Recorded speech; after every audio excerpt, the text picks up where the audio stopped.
Hello, my name is Marian. I'm from the blog Miss Mustard Seed. And I'm Christy. I'm from the blog Rosemary in Time. And if you're just joining us in this series, we've been showing you how to make over a French style chair. We've already done the stripping, we've painted the frames, we've done the distressing and the waxing to get the look that we want.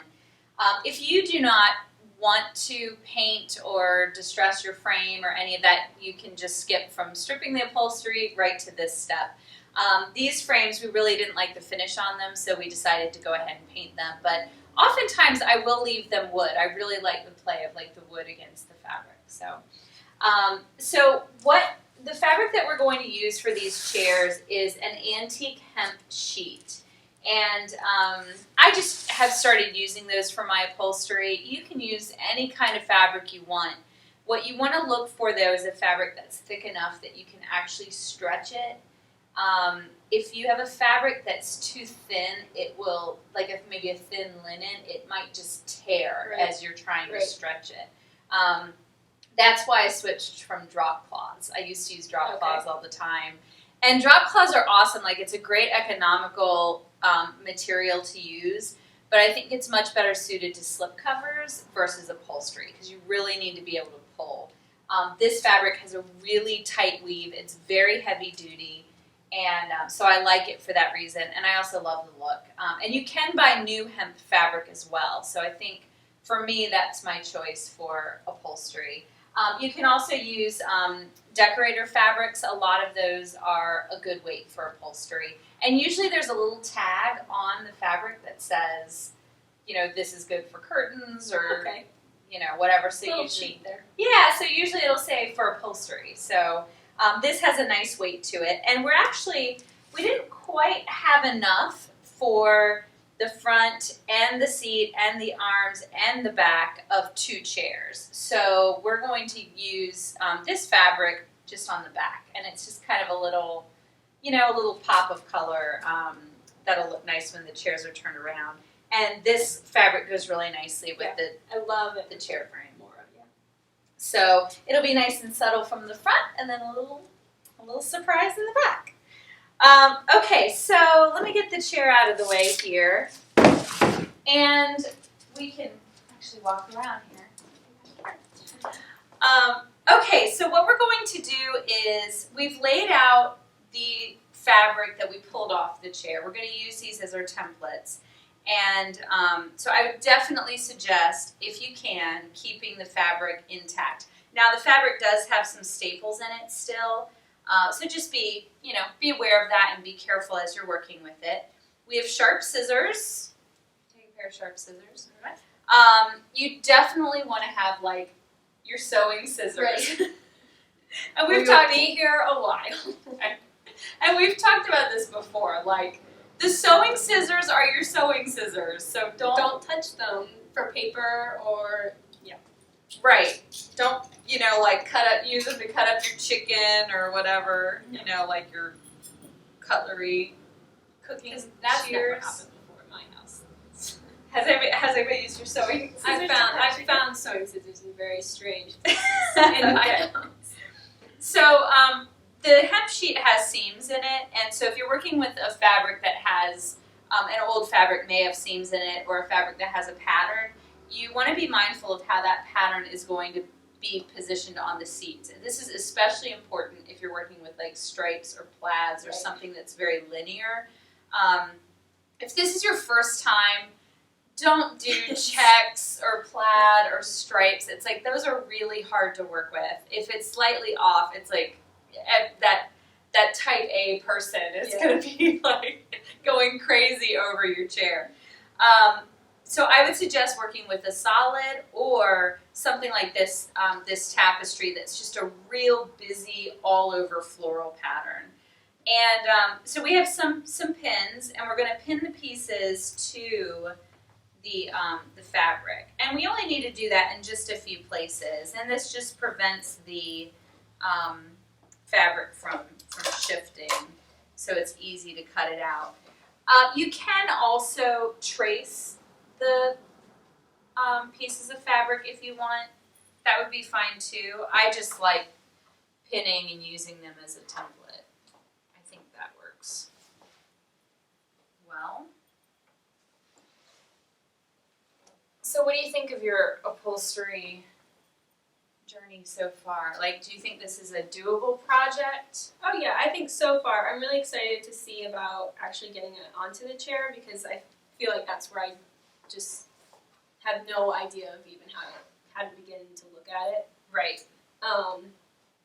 But yeah, I think taking it apart wasn't as difficult as I thought it was.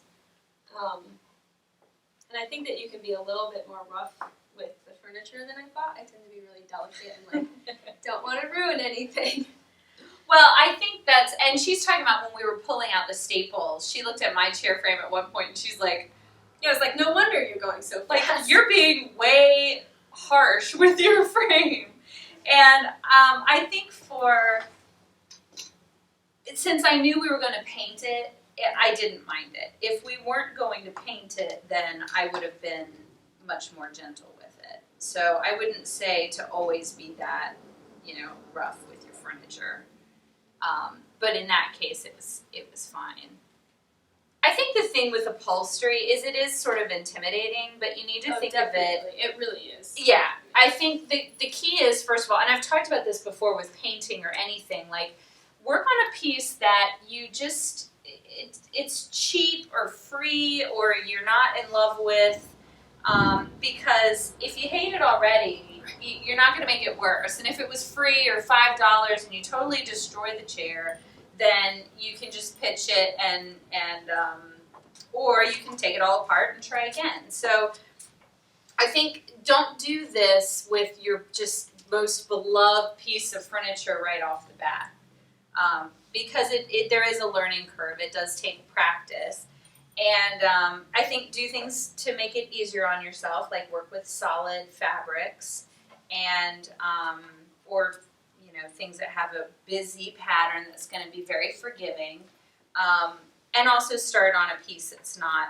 overly difficult. Right. So I think those are kind of some of the keys to success, and also to go into it knowing you're going to make some mistakes along the way, and that's okay. Like, it's okay. And it's okay if you're using a cheap chair. If you've just destroyed like this, beautiful heirloom, then you may not feel that way.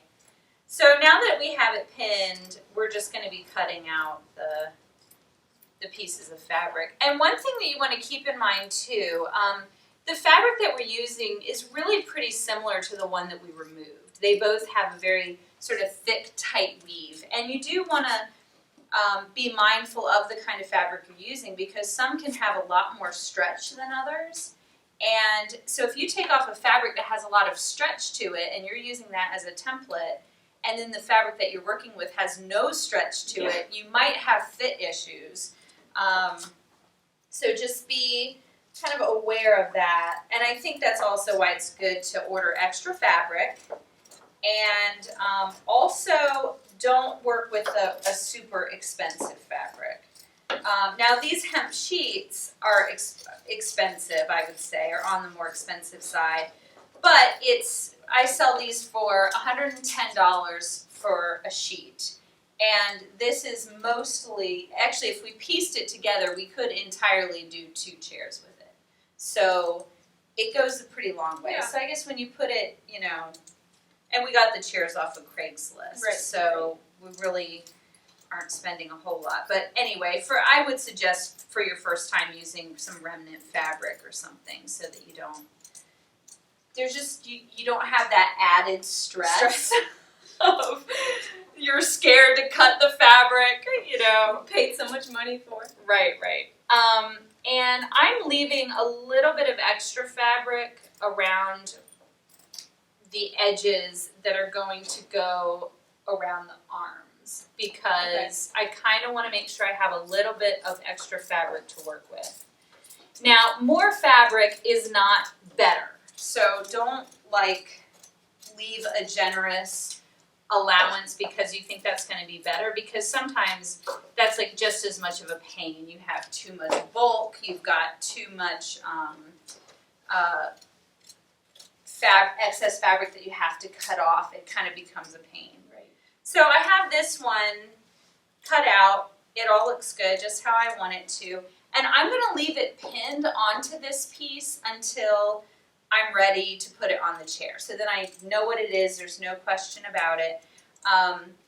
If you're working on a chair that has a lot of components, like a wing chair, or maybe you're working on a couple different style chairs at once, it's even a good idea to label the fabric. So sometimes I'll just put a piece of like painter's tape on it and just label, this is the seat, and this is the back of the seat, this is the back of the back, this is the left arm, right arm. These pieces are pretty easy to tell what's what, Right, so right.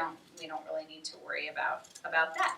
So we're going to finish cutting out all of the pieces. We're going to use our decorator fabric for the back, but we're going to do it in the same method, making sure that the pattern's lined up how we want to. And then we're ready for the staple gun. All right, I'm excited. Yep.